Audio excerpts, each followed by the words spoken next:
Menjadi pemegang hak cipta atau copyright membawa potensi yang tinggi jika produk yang dihasilkan itu berjaya menembusi pasaran dunia. Pembangunan sesebuah produk memakan masa yang lama melalui hasil gabungan idea, konsep dan keringat yang memerlukan usaha yang panjang serta kesabaran yang tinggi bagi memastikan pembuatan sesuatu produk itu membuahkan hasil. Namun, berbeza bagi model perniagaan yang dijalankan di negara China, di mana usahawan-usahawan di China sejak dahulu lagi terkenal dengan teknik peniruan mereka. Para peniaga dari China dikatakan lebih gemar mengambil langkah mudah dengan membiarkan pembangun jenama lain membangunkan jenama tersebut sebelum mereka mengambilnya untuk dijadikan produk mereka sendiri. Tetapi apa yang menariknya, rakyat China begitu bangga dengan kejayaan produk mereka hasil daripada meniru titik peluh usaha orang lain. Jadi dalam video kali ini, kita akan melihat bagaimana China boleh berjaya dengan teknik peniruan daripada produk jenama lain. Teruskan menonton. Dalam kajian yang dijalankan pada tahun 2016, jumlah anggaran nilai keseluruhan produk palsu dalam pasaran antarabangsa mencecah lebih 509 bilion US dollar setahun. Angka ini pula meningkat saban tahun dengan majoriti barangan palsu yang dijual datangnya dari negara China.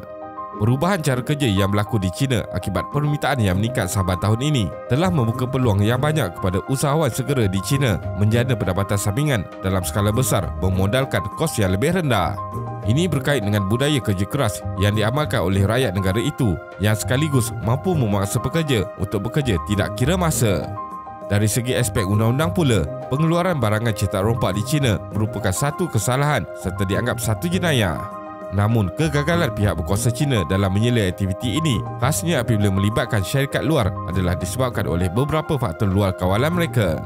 Selain itu, faktor sentimen masyarakat tempatan yang melihat peniruan produk luar bukanlah sebagai satu kesalahan besar juga menjadi penorong utama masalah ini. Bukan itu sahaja, mereka juga menganggap dengan adanya penghasilan produk-produk tiruan ini telah berjaya menghasilkan peluang pekerjaan kepada penduduk setempat yang banyak bergantung dengan kilang-kilang ini. Perubahan kilang dunia ke China. Suatu ketika dahulu, agak mudah bagi kita untuk membezakan barangan cetak rompak dengan barangan asli melalui kualiti serta rekaan yang tidak berapa sama dengan produk asli. Namun, ekoran daripada perkembangan kemudahan beli belah dalam talian yang menghubungkan manusia tanpa sepadan, kita mula didedahkan dengan produk-produk yang mempunyai rekaan dan spesifikasi yang sama sehingga layak dikatakan hampir 100% sama dengan produk asli. Kebanyakan barang-barang ini sudah tentu datangnya dari China. Berikutan peningkatan kos serta tekanan pihak pengeluar dalam menurunkan kos, industri pembuatan mula menuju ke China untuk menghasilkan majoriti produk yang kita gunakan setiap hari. Fenomena perubahan ini meletakkan kepentingan pembuatan dan perkilangan di bahu China menjadikan negara itu bergelar kilang dunia. Teknologi yang dahulunya eksklusif dikuasai oleh negara Eropah, Taiwan dan Jepun mula dikongsikan kepada pengeluar China.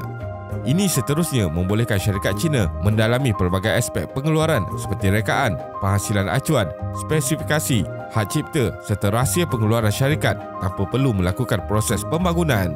Bagi syarikat barat yang melakukan kajian dan penyelidikan sendiri, ini adalah satu pengorbanan yang perlu diterima bagi membolehkan jenama-jenama besar ini dapat mengambil peluang kos pengeluaran yang rendah yang dikenakan oleh pengeluar China, seterusnya dapat meningkatkan keuntungan yang diperolehi. Peralihan sektor pengeluaran dan pembuatan ini ke China memerlukan kumpulan pekerja di situ berkorban dan bekerja keras dalam memastikan kuota pengeluaran dapat dicapai.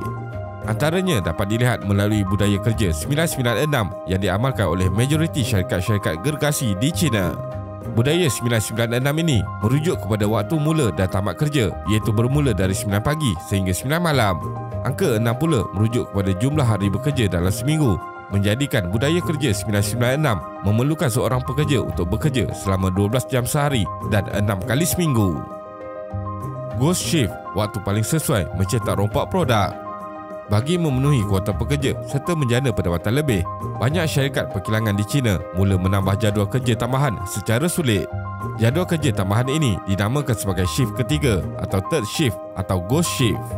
Inilah masanya di mana produk-produk luar kuota pengeluaran dihasilkan tanpa pengetahuan pihak yang terlibat, termasuk pemilik jenama dan syarikat antarabangsa yang telah pun melabur di situ.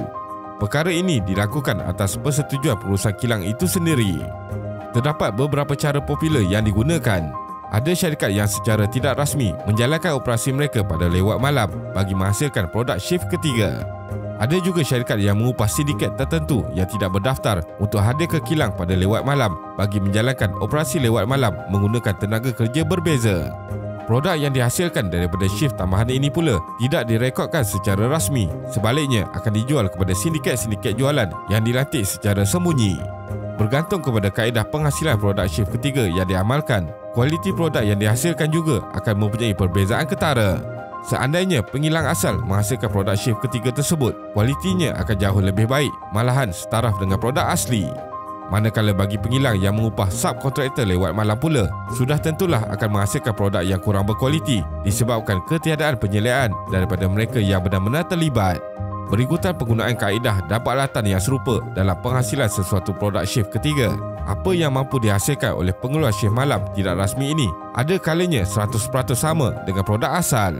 Tidak hairanlah jika ada kes barang tiruan yang menyukarkan pemilik asal jenama terbabit untuk mengenal pasti perbezaannya. Kebanyakan syarikat shift ketiga bagaimanapun lebih gemar menurunkan kos pengeluaran dengan menggunakan komponen kurang berkualiti khasnya apabila melibatkan produk kejuruteraan, elektronik dan elektrik walaupun menggunakan tanda dagangan asal. Inilah puncanya bagaimana barangan cetak rompak ini boleh dijual pada harga yang lebih murah daripada harga asal.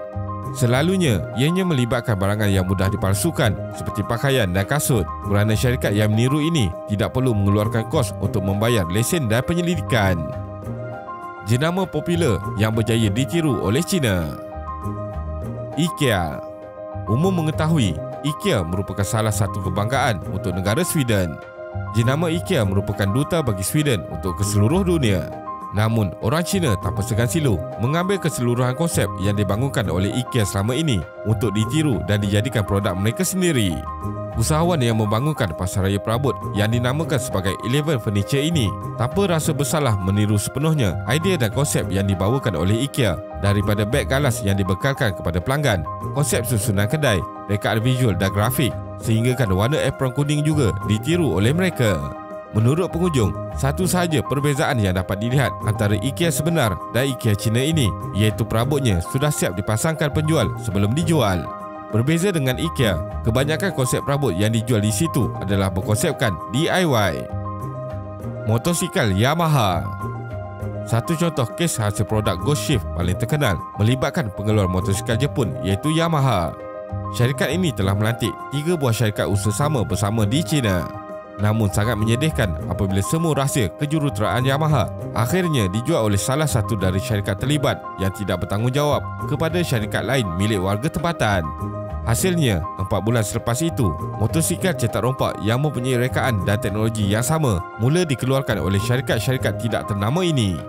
Sehinggakan ada syarikat yang menggunakan nama sebenar Yamaha walaupun motor tersebut adalah palsu. Pada satu peringkat, 5 daripada 6 buah motor yang dijual menggunakan nama terkenal Jepun itu adalah motosikal palsu. Insiden ini telah mengakibatkan kerugian besar kepada Yamaha selain menjejaskan reputasi mereka. New Balance. Kes rumit melibatkan syarikat pengeluar kasut sukan New Balance dan pekilangnya yang beroperasi di bandar Yanjiang berlaku sejak tahun 2009. Selepas tamat kontrak pengeluaran antara jenama kasut tersebut dengan pengilangnya, semua urusan antara kedua-dua pihak dianggap selesai.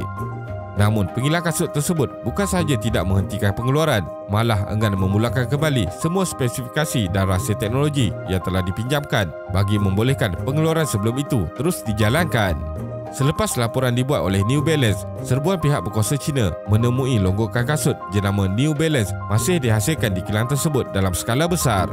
Apa yang lebih memeranjatkan, kilang tersebut juga didapati sudah mula menghasilkan kasut berjenama sendiri yang logonya mirip New Balance dengan menggunakan spesifikasi sama dengan produk asal. Namun, produk tiruan dengan nama New Balance ini mempunyai tanda dagangan yang didaftarkan serta sah di sisi undang-undang Cina. Kesimpulannya, walaupun undang-undang kerajaan Cina menghalang aktiviti peniruan barangan ini, namun disebabkan oleh tiadanya tindakan menyeluruh yang diambil, menyebabkan aktiviti ini terus berleluasa dalam kalangan usahawan-usahawan di negara itu. Faktor seterusnya yang menjadikan China dilihat berjaya dalam perniagaan meniru barangan asli ini adalah disebabkan permintaan yang terus diterima. Para pengilang ini merasakan apa yang dilakukan mendapat sambutan yang baik dan disebabkan oleh itu, perniagaan haram ini tetap diteruskan juga. Terima kasih kerana menonton dan jangan lupa subscribe. Jumpa lagi.